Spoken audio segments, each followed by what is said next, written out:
In order to explore and figure out whether I want to be a content creator and how one should go about being a content creator, I've been reaching out to people in various different spaces, making YouTube videos, making blogs, or any other sorts of forms of content creation, and just trying to understand what are their motivations, what are their experiences, and what sort of advice and recommendations would they have for somebody just starting out. So this week I spoke to Joe Gannon, who boasts a very impressive following on LinkedIn. And he's also recently started a YouTube channel where he shares tips and advice on how to build a following on LinkedIn. And I was particularly interested to hear Joe's perspective because Joe actually previously worked as a social media marketer. He worked for the University of Cambridge social media team, so I was pretty sure he was going to have some very interesting insights coming from that perspective. And thankfully, I wasn't disappointed. We talked about how he got his first job through LinkedIn, about how he's built his network, and about the different skills that he's developed from creating content on LinkedIn and on YouTube. And he had a lot of interesting perspectives to share on LinkedIn as a content creation platform, which isn't something I really thought of before, but is definitely something I'm going to bear in mind for the future going forward. I got a huge amount out of this conversation, both while having the conversation in the first place and then editing the video, which I've just done now. I'm sure you'll really enjoy it, particularly if you're somebody who's thinking about creating content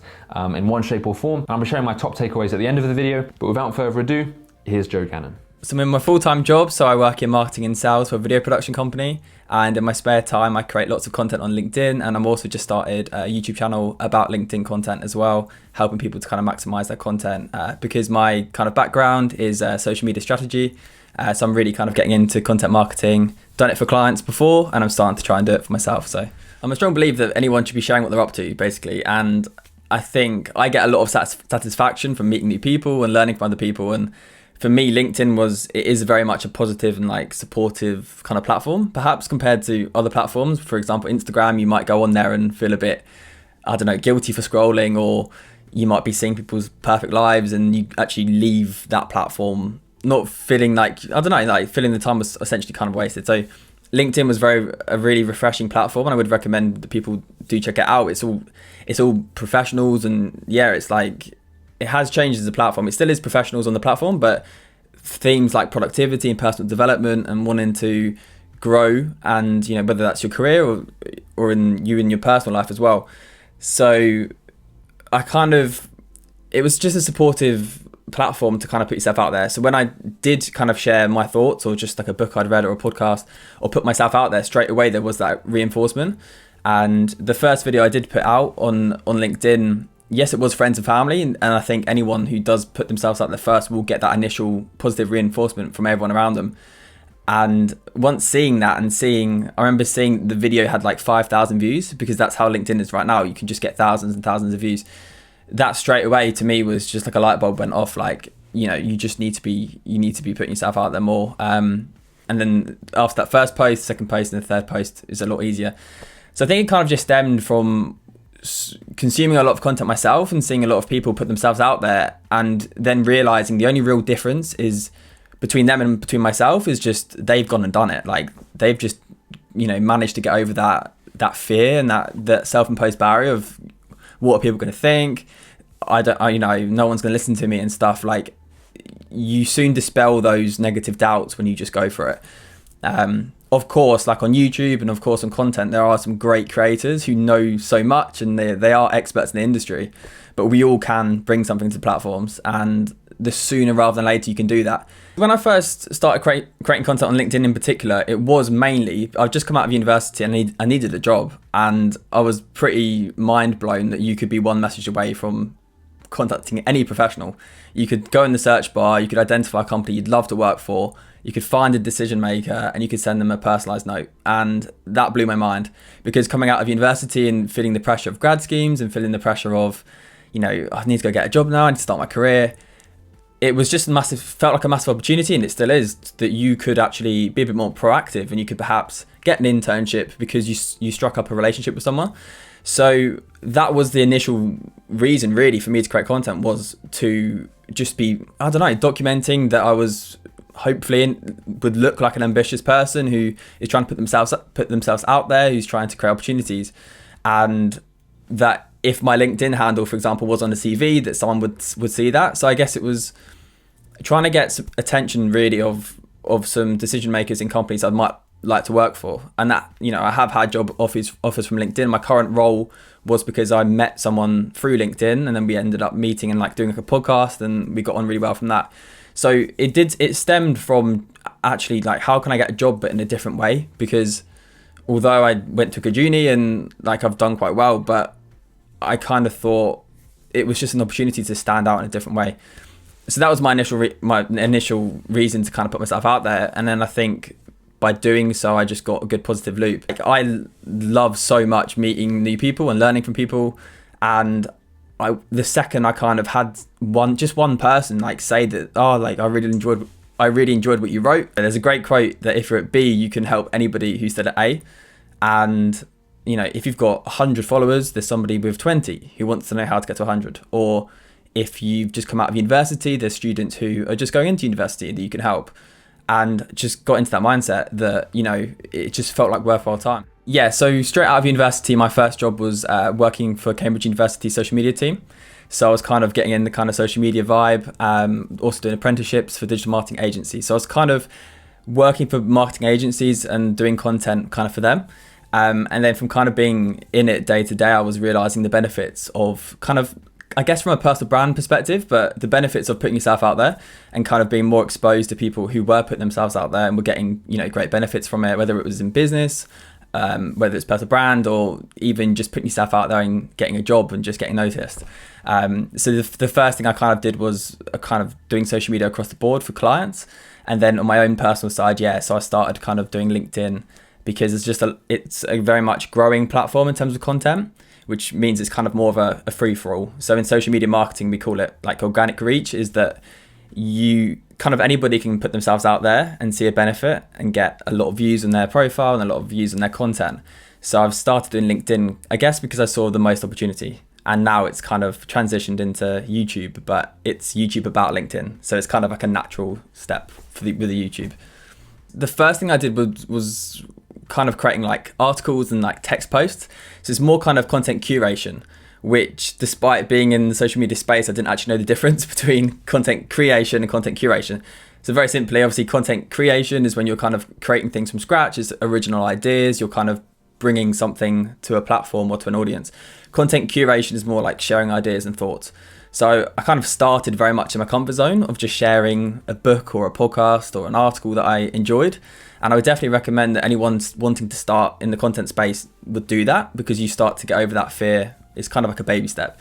And then from there, it was kind of adding original thoughts. So I definitely started with just like text content, just writing content, because it was the easiest thing to do. And then, I've gradually started to try and do video. And it has taken me probably the best part of a year to kind of have the confidence on camera. I literally wanted to kind of create content on LinkedIn specifically for about 2 years. So when I was at university, I kind of realized the opportunity on that platform that you could kind of go far, you could build an audience, not easily, but your time would be better spent on LinkedIn than perhaps Instagram to grow from scratch. And even just doing like a video on my phone, so just trying to do like a selfie video took me 30 takes on my first time. So it's been a lot of trial and error, and I definitely put off video. But I think with video, once you can get over that barrier, the real world benefits of doing video, and someone can know your personality, whether you're a student trying to get a job and you're putting yourself out there, people can begin to know you on video. So although it's the hardest, I do think it's probably the most worthwhile, but it definitely wasn't natural. And there's been lots of trial and error to kind of get to this place. I'm only 10 videos deep into YouTube. I'm very much a beginner. But I feel like I've been on this journey for a long time. My first video was actually a screen recording, but I did like an introduction, and that was just, oh my God, so bad. But then it was a screen recording, and that was using QuickTime, which is free and anyone could do that. So I think people with YouTube anyway think, oh, like I've got to be in front of the camera, but you don't. Like you could just use QuickTime, you could just do a screen recording, which can be a tutorial, and that would be fine. So it's crazy, isn't it? It's actually crazy. And I had that same issue. So the first mic I bought was a lav mic, but then I was recording on my smartphone, and my phone's like, which I now know amps on my phone, was just terrible. So despite actually trying to get a mic to step up my production quality, like it made a difference. But now I'm trying to do a video a week, and I do actually have, like I said, my full-time job I work for a video company. So it's actually quite funny, because they were saying to me like, oh, you can shoot in the office, you can use our cameras and stuff. And I actually said at the start, I said no, because I thought like I actually want to start on my phone first, and they didn't understand it. And I don't know if I was being silly, but I kind of thought like, no, I want to feel like a beginner. Like I want to actually learn this. If I just start with everything looking great, like lights and cameras and stuff, I'm probably not going to be thinking about the actual content. I'm probably going to just think I'm sorted now. I've seen people with this sort of setup and that makes me a YouTuber. So I think when you're forced to improve the quality of the content, like I think it does work out. Like it pretty means you focus on what you're actually saying more, because you know that if you weren't talking good stuff, then no one's going to listen because they can't even see you because the lighting's shit. You only find that balance out once you start, because you don't know what you need to get better at, or you don't know how. Like I now will write a script for like a YouTube video, because not that I actually stick to it, because I'm not very good at sticking to scripts, but I realized that I was terrible at sitting behind a camera and just trying to make it up as good as I thought I was. But I would never have realized that before. If you said to me, I'll go start a YouTube channel tomorrow, I would never have known to try a script. So yeah, you don't know what gaps you need to fill until you just start, and starting is the hardest thing. But yeah, so with kind of my background in social media, I've kind of seen that platforms evolve. So if a platform's fairly new, there's less competition, so there's a lot of opportunity. So right now, with most people, will go on Instagram every single day without even thinking about it. That's kind of their default app. They spend all their time on it. The behavior is already there. So with LinkedIn, for me, it was an up and coming platform, and I've got lots of kind of case studies inbuilt in my mind from brands and businesses that I've seen just really capitalize on one platform, build an engaged audience from it, and then they've almost outlived the platform. So they've built an audience on one platform, and then they've been able to start either create a business, and then they don't need the platform anymore, or then they've started to build and move their audience across platforms.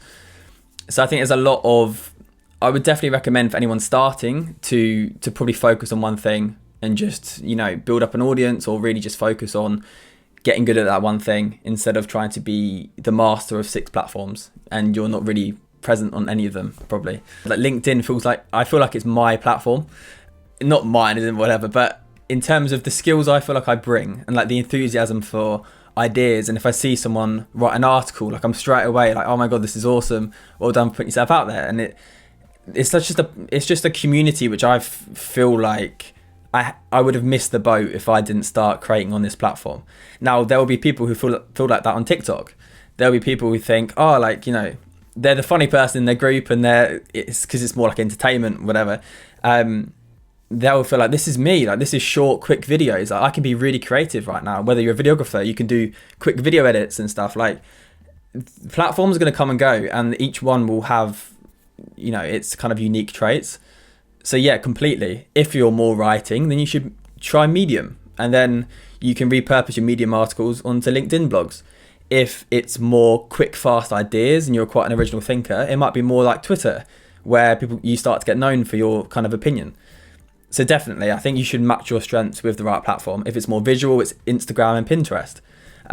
I've never even thought about posting on Pinterest because I wouldn't be good at it. So I think it's looking at the platform and looking at your skills, and then looking at what is the right match. So Gary Vee always says, LinkedIn is what Facebook was in 2012. Essentially organic reach, which means anyone, small businesses, anyone, any new creators can put stuff out there and it can be seen by new audiences. Relatively easy. Right now, if you were just kind of growing on Instagram, for example, when you put out content, only your initial following see your content, unless you use hashtags and unless you really strategically try and grow your kind of audience. So there's always going to be these times where platforms are up and coming, and it's essentially a free-for-all. So more people flock to the platform, and more people start to create on the platform. And then when that starts to happen, then the businesses start to advertise more, and then the platform will just favor more the best content, and it will favor advertisements. So LinkedIn isn't there yet. Yes, it has an advertising platform, but it's more, LinkedIn are more in the place of trying to change their kind of brand image and get more and more people to just log in daily. I wouldn't say they're there yet. No one really logs in, unless you're me, no one really logs into LinkedIn every single day out of choice. It will be Instagram or Twitter. But I think I just spotted the opportunity, and I think it's still early on. Only literally 1% of people create content on LinkedIn. So if you start now, you are an early adopter, probably for the next 1 to 2 years, where then it will start to shift. So I started on LinkedIn, and then once I kind of got into the rhythm of kind of creating content, I did try doing similar stuff on Instagram. But obviously Instagram's more visual and it's more people. My current audience on Instagram is just my friends and my family. So I remember I kind of created like 50 different posts, and it's all just like quotes I enjoyed. And it was going to be about productivity and like self-development, and because I did psychology at uni, so I've kind of been mainly doing content about psychology and social media and how they link. So essentially how people behave online and why that's of interest to like businesses and brands. So I did like productivity content on Instagram, and it just completely flopped. It was all my friends and family, and it would have just come as such a shock to them. Like, you know, maybe it perhaps wasn't what they went on Instagram to consume. So to build an audience from scratch on Instagram would have been a lot harder. So I just realized that, and I just kind of took it on the chin, and I just thought I'm just going to focus on LinkedIn. Potentially could, you know, move to like Twitter and stuff, but I do personally think that I don't know if I have the time right. Like, I want to just do one thing good, and whilst there's the opportunity on the platform, I want to do it as well as I can. The YouTube leap is essentially, so on YouTube it's kind of creating more in-depth videos and resources for people about LinkedIn. So that's kind of an extension of LinkedIn. And then in the future, I'm not too sure. I mean, literally yesterday I tried to start a newsletter. I say tried to start because it's taken me months again to kind of actually get around to these sort of things. So I have started a newsletter, and that's going to be about psychology, productivity, and helping people with their LinkedIn content. So I think I'm kind of just focused on one thing, and I'm just thinking of different avenues that I can help this audience, and we'll see. It's an engaged audience right now. It seems to be working, but I think trying to focus on one thing. I think I'm not too sure how. I think you have to get to a certain point for people to potentially jump across platforms to kind of engage with you, and I wouldn't say that everyone would do that for me yet. I'd say the hardest part with content creation was to actually have a system and like a process for it. I think so many of us, whether you're doing it for yourself in your spare time at a weekend, or whether you're doing it as your job, like the default process is it gets to Monday and you think, okay, it's Monday, what content should we put out on Monday? And whether that's an article, then it takes, finding the resources, and then it takes writing the article, and then the first draft, and then making sure it's optimized. When you're doing it in that ad hoc fashion, it just takes so much time, and you don't feel like you're getting the kind of return on investment of your time. So the thing that's made me most consistent is having a process and having a system of batching tasks. It's, so I love the book Getting Things Done by David Allen, and that book talks about how your mind is for having ideas, not storing them. And I've kind of implemented that in my content creation. So I'll have a Notion board where all of my ideas, I just chuck them in throughout the week, whether I've read a book or listened to a podcast. The ideas that come to me throughout the week, which could be content, I'll just store them. And then when I need content, I'll take the ideas and then I'll kind of turn them into first drafts. And then another day when I'm perhaps, feeling like I can write, not the best at writing, but some days I feel like I can do it and get into a flow with it. Then I'll kind of take the ideas and I'll turn them into content. And then perhaps another day when I've just got writer's block, I don't want to stare at my screen, I'll jump in and kind of do all like the hashtags and like the optimizing. So for me, like batching the tasks, and it's got to the point now I can probably in a weekend create a month's worth of content for LinkedIn. Wasn't always like that, but having a process I trust and that works for me. So I think just getting that kind of process going. Basically, I was putting out video content on LinkedIn. I was realizing that one video was taking me literally 2 hours from fail, as much as if it was a 60-second video, but I would take 10 takes. Then I'd try and edit it, and that was all new skills to me. Then the audio would have a problem. And then from start to end, it would just take so long. So then I started realizing, well, if I'm going to take this long with a LinkedIn video, I may as well start doing YouTube videos. Which I could then repurpose and kind of chop up into LinkedIn videos. So kind of doing it top down and focusing on pillar content. So with YouTube, I think it's just been kind of just taking the beginner's mindset of that there's so much I need to learn about audio and all this sort of stuff. And that's never going to be ending.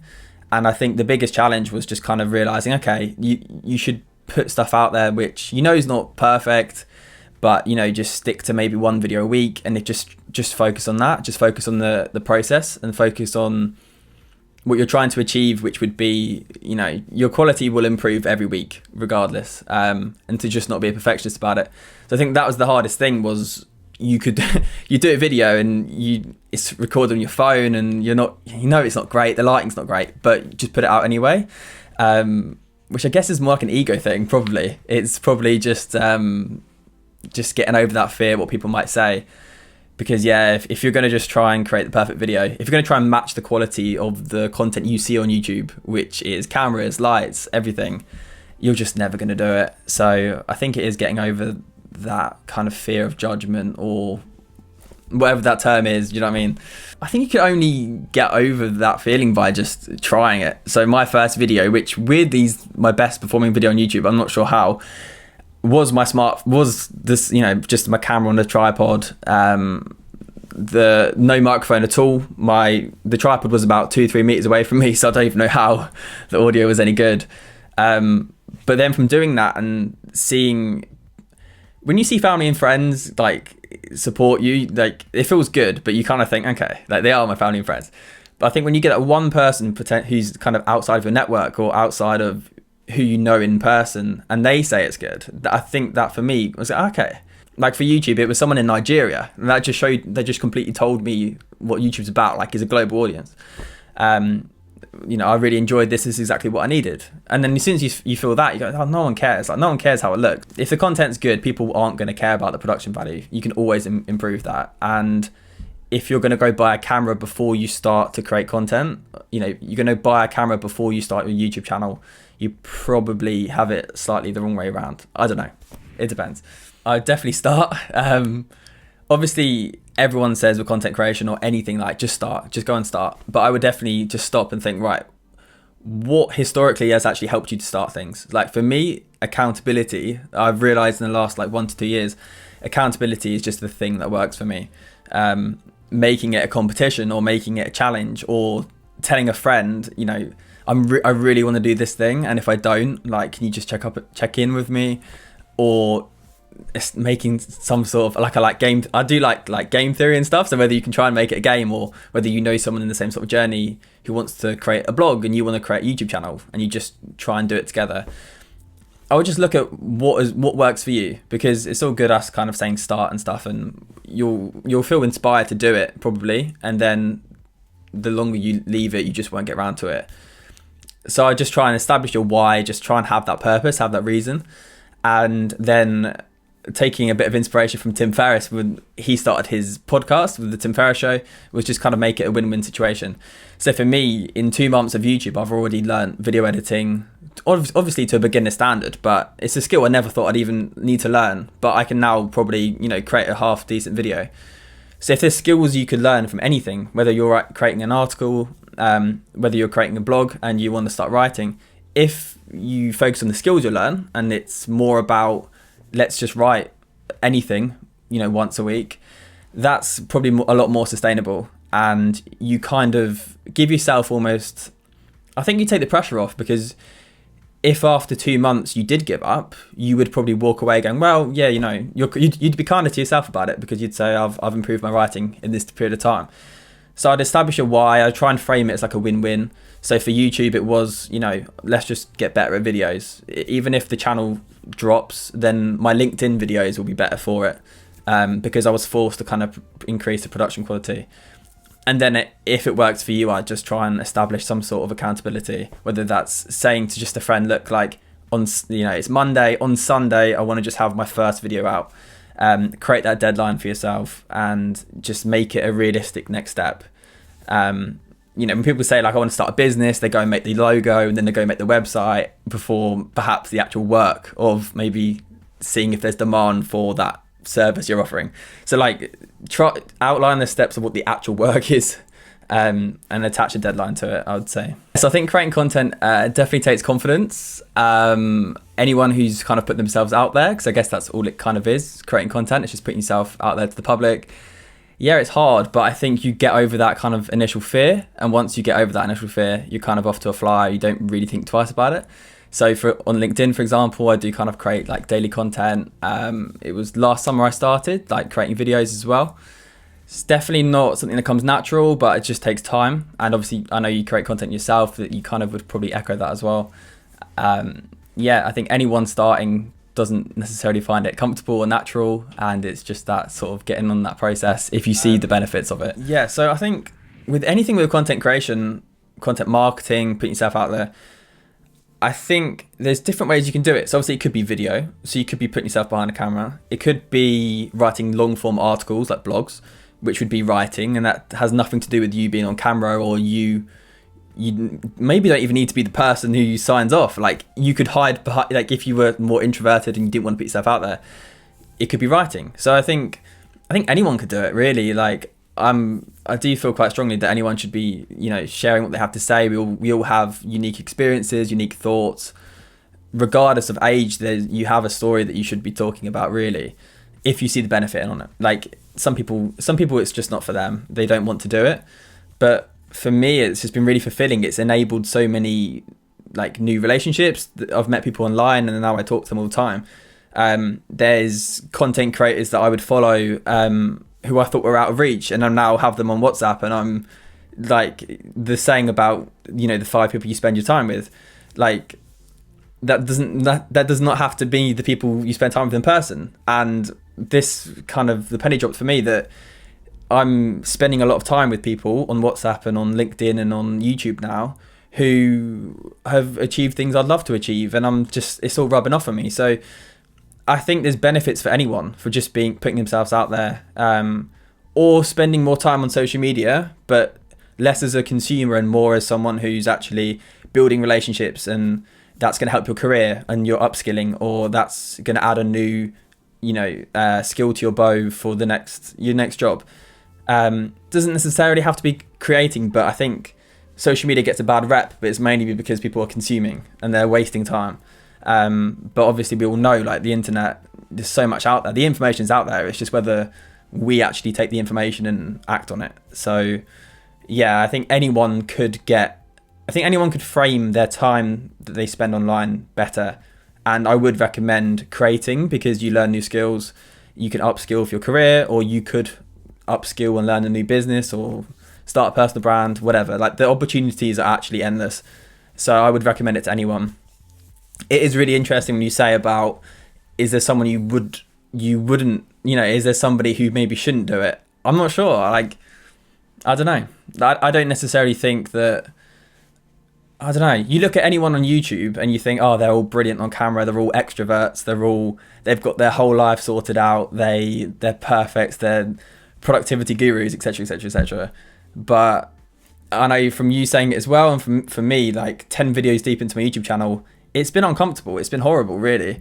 There's so many emotions attached to it. And if you looked at the output, I've got just over 100 subscribers. My videos get about 100 views. So anyone looking in would probably say, like, why are you doing it? Like, if it's taken so much time, is it worth it? But it's probably been one of the most fulfilling things I've done, because I've just learned so much from it. So I think anyone should try. I think anyone should try it. Yeah, so if anyone wants to connect or just send me a message on LinkedIn, if you type in Joe Gannon, hopefully I'll come up. And then also on YouTube as well, so just youtube.com/Joe Gannon. Anything about LinkedIn will be on YouTube as well. So I hope you enjoyed the video. For me, the top takeaways were probably, firstly, this idea of creating content rather than consuming it. I think it's pretty easy with so many different channels in which we can consume content: YouTube, Instagram, Facebook, all these different places that we can consume things. It's easy to fall into this pattern of just consuming a lot and not really creating and not really putting anything else out into the world. And I do think there's a huge amount of value in doing that. I think it is something that it can be quite tricky, because you see with the internet, you can see anybody anywhere in the world making content, and therefore you're just seeing all the top best content of every different subject essentially. And that can make it pretty difficult to get started, because you kind of see someone else's end goal and you're quite worried that you're not going to get to that level, or at least that's been the case for me whenever I create content. And still now, after having written a lot of blogs and probably 200 or more blog posts, I still, I'll compare myself to someone else who is way ahead of me in their writing game, and that kind of makes it harder for me to get started. But if you take this principle of creating content more, rather than you consume it. And actually, I was listening to a podcast the other day, and I heard the idea of just, it's fine to consume content, but just aim to create more than you consume. So spend more time making some sort of content, whether it's a video, whether it's a podcast, whether it's a blog, or just writing something. Try and spend more time doing that than you do consuming it, and that's a pretty good metric, a pretty good heuristic by which to live your life. So that's something that I'm trying to incorporate. It's something that Joe really highlighted in this conversation, and it's something I'm keen to use going forward. So we also talked about looking at content creation as a form of skill development, and that's definitely something that resonated a lot with me, because when I was initially started making YouTube videos, I was kind of struggling with it because no one's really going to watch those first few videos, and even now I don't get a huge number of views on my videos, but what I have found has really made it much easier for me to keep going and made it a lot more enjoyable as well, is actually just viewing it as a skill development process. So I'm now more focused on, look at all the skills I've learned in terms of how to edit videos and how to make nice cuts and synchronize music and that whole process. In terms of writing, I've really developed my ability to write well, and that's something that I think then transfers into other areas, and I've generally found pretty helpful and very enjoyable to work on. So it comes down to this idea of enjoying the process rather than focusing on the end results. The end result might be that you spend a lot of time producing content, and maybe it doesn't really resonate with a lot of people, so it doesn't get kind of scaled up in terms of the audience. But you learn a lot of skills that maybe then transfer to another area, or maybe transfer to work further down the line that you then work on and then does resonate with people. It's not always easy to predict, but for me, and it seems for Joe as well, focusing on the development of the skills has been something that's been really helpful. And I also found it interesting, this idea of getting a job through LinkedIn or through some sort of other channel. And there is this book called The Third Door, which talks a bit about this, of how you have the door where most people go through, which is you go to university, you apply for like a graduate scheme, and you kind of go along that career ladder. And then the second route is maybe someone or you've met someone in that area, and they kind of get you a job in through that door. And then the third door is you go and find your own way in. And the analogy that he uses in the book is he talks about how you are the one who, if there's a nightclub you're trying to get in and you don't want to queue and you don't want someone else, you don't know anyone else inside who can get you in, you go around to the window and you knock on the window and you sneak in the toilet or whatever, you find your way in. And I think it's not always maybe as poetic as that, but I think there is potential by taking slightly unconventional approaches, or by just expressing yourself in a way that you are creating content, writing blogs or making videos, that somehow that may end up leading to a job opportunity that maybe you didn't even really realize existed, or that you didn't realize was something that you could do. And I've not personally experienced this kind of concrete in my life. I mean, I have definitely seen benefits of making content, of like where I've made videos or written blogs and people have got in touch with me, and then that's led to good opportunities, which then kind of leads to professional development. But I think it's an interesting idea. And in Joe's case, he did say that he got his job because of LinkedIn, because of someone he directly met through there.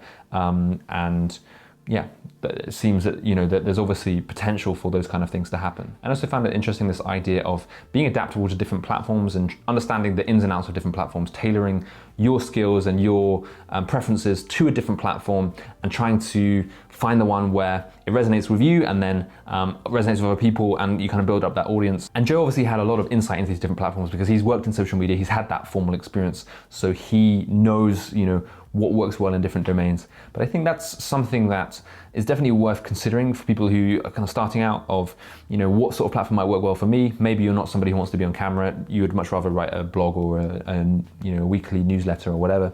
But other people, they're very aesthetic and they like making videos, or they like making photos on Instagram and building up a following in that way. But I think it's interesting to consider the ins and outs of these platforms. And for example, the fact that LinkedIn, there's so few people creating content and there's a lot of people on there just consuming content. So right now you have a pretty good ratio if you want to build up a following and share content on LinkedIn. But equally, I think the other side of the argument is that actually you should just focus on making what you want, and not necessarily being strategic with the platforms. I don't know which is better, but it's interesting to hear the experiences of different people. So yeah, those are my kind of takeaways and reflections based on the conversation that I had with Joe. I hope you enjoyed the conversation. I hope you found that useful and somewhat insightful, and I will see you in the next video.